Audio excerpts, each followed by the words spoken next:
Okay, back to the dinim of Sfarim and the respect you have to give Sfarim. Okay, you're not allowed to throw Sfarim. That's an obvious. You're not allowed to throw, even on the across the table, you're not allowed to throw a sefer. It's just disrespectful. You're not allowed to turn them upside down.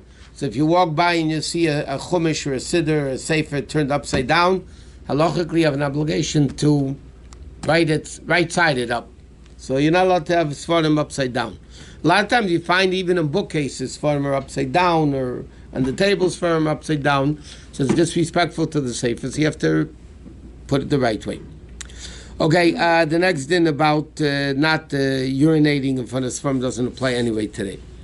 Okay, you're not allowed to use, this thing we mentioned yesterday, you're not allowed to use a sefer for your personal need to protect you from the sun, or you don't want your friend to see what you're doing, so you put a sefer in front of you that he shouldn't see what you're doing. All those things are forbidden, because again, it's disrespectful to the sefer. Can you change the baby? What? Can you change the baby's diaper?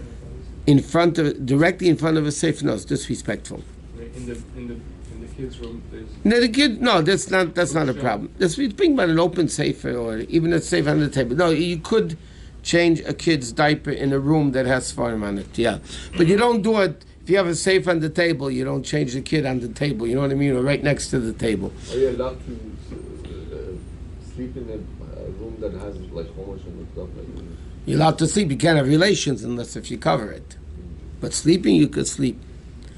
People sleep in the shul a whole day during davening, during speeches. So what's you can't ask such a question. It's been done for hundreds of years. What? What's the proper thing to do when accidentally they separate your eyes? Sefer Torah or a sefer? A sefer, you pick it up and kiss it. You're supposed to open it and read something? No. A sefer, not a sefer Torah. It's a whole different thing. We'll get to in a minute. Sefer falls on the floor, you have to pick it up and kiss it.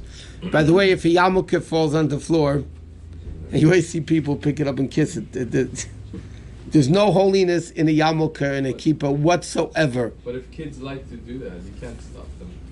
You say to your kid, no, you don't have to do that. Yeah, you say to the kid, you don't have to do it. They enjoy it. But you have to educate them correctly. First, there's a medrash, the Rabbi used to quote it many times. There's a pasuk in Shir HaShirim that Shlomo Melech writes, "The gula olay ava." Simply, it means when you step on me, Hashem says, "I love it." So the medrash said, "What is that pasuk referring to?" But again, you have to not take it out of context. It says in the medrash that when kids play with Sfarim and they put it on, kill babies. They play with a sefer and they put it on the floor, and then Hashem says, "I love it."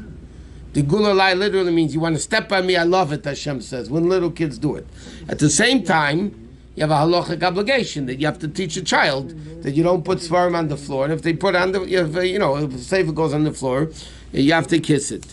Now, if somebody destroys a sefer, okay, it's also transgressing a negative commandment.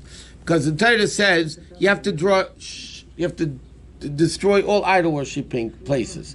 And then the Torah says, you're not allowed to do that to Hashem.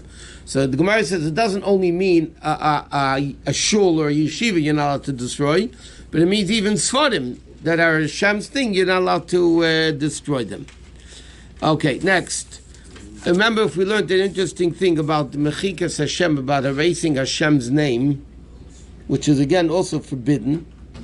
So then you have a question about tapes. We discussed this. If you have a recording of Hashem's name, but that we learned already, that's not really called destroying Hashem's name. So you can throw out CDs, device or CDs.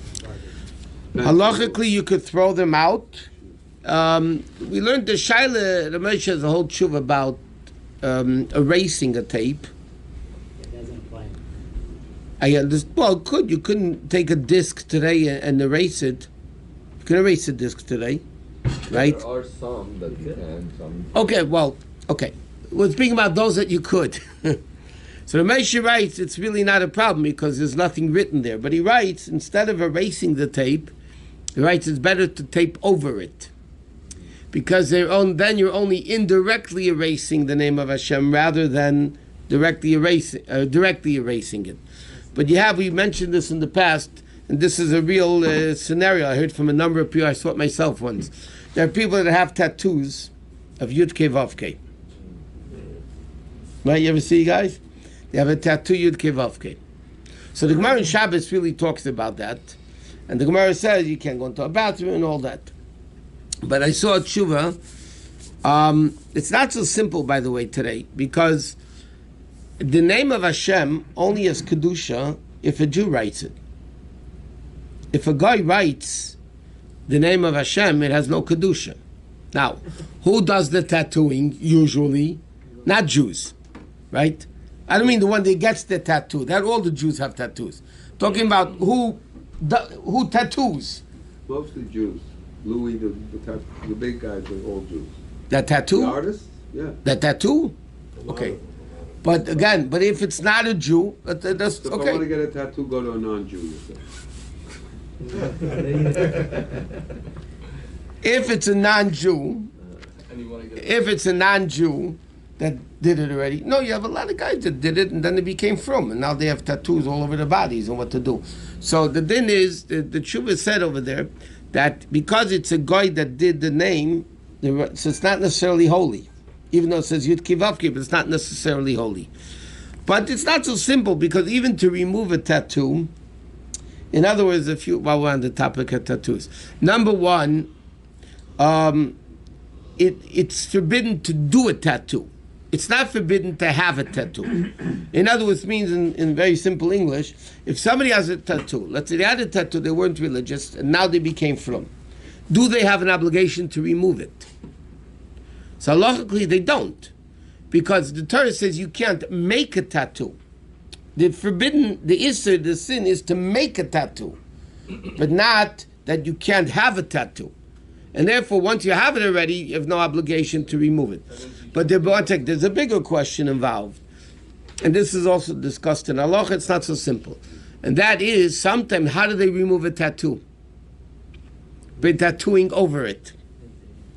So they're really actually tattooing a tattoo to remove the tattoo. So then the question is, are you allowed to then take off a tattoo? Because again, you're tattooing. There's a whole discussion in Pasuk. What? They don't put new tattoos in. They do.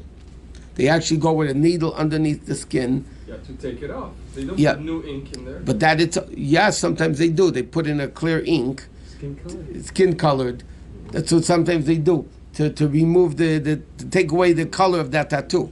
So again, they're tattooing. So again, that's the question. The issue is you can't do a tattoo on yourself or on someone else. But Correct. if someone does it on you, you cut it. No, if you help giving your hand to do it, then you're also part of it. Of course, if you help him do it. If a guy ties you down, and you can't go anywhere, and he forces you to it, you didn't do an aveda. Now this thing, by the way, that they used to say in Europe, that if you have a tattoo, you can't be buried in a Jewish cemetery. A lot of people say that in Europe, especially the Yid would say that if you can't have a tattoo, because then you can't be buried in a Jewish cemetery. The truth is, halachically, that's an incorrect statement. You could. The reason why they did it, because they didn't want Eden getting tattoos. So how do you stop a Jew in Europe from getting a tattoo? They would tell them that you can't be buried in a Jewish cemetery. But I'll tell you why, while we're off topic, there's another issue, by the way, of tattooing, which is coming up more and more by women. They have permanent makeup today. You know, permanent makeup, which is on the eye, wherever, anywhere where it may be. So a lot of women are asking, are they allowed to do permanent makeup? And the answer is, according to what the research I did on it, that's basically forbidden because it's actually tattooing. What's the permanent makeup? They actually tattoo the makeup, or the color, whatever it is, into your skin. Now, women are also obligated not to have a tattoo. Women also can't do it. It's a negative commandment. They're obligated in. What if it's only good for 2 weeks? Henna is not tattoo. No, I think there's a tattoo that they say it's good for a month. The shaila is how much is permanent. A tattoo basically is permanent. But even permanent, there's a concept of permanent. What's writing letters on Shabbos? Yeah, it has to be permanent, right? What's permanent? In 1,000 years, everything's going to become erased. Right? Okay, so there's different levels of permanent, but it's definitely the midrabanan also. Even if it's not permanent, like by Shabbos, If you write on the windowsill, or you write on a dirty car, wash me, or there's, what everybody does. Even though it's a temporary, it's still midrabanan also. It's not biblically, but it's still rabbinically forbidden. Okay.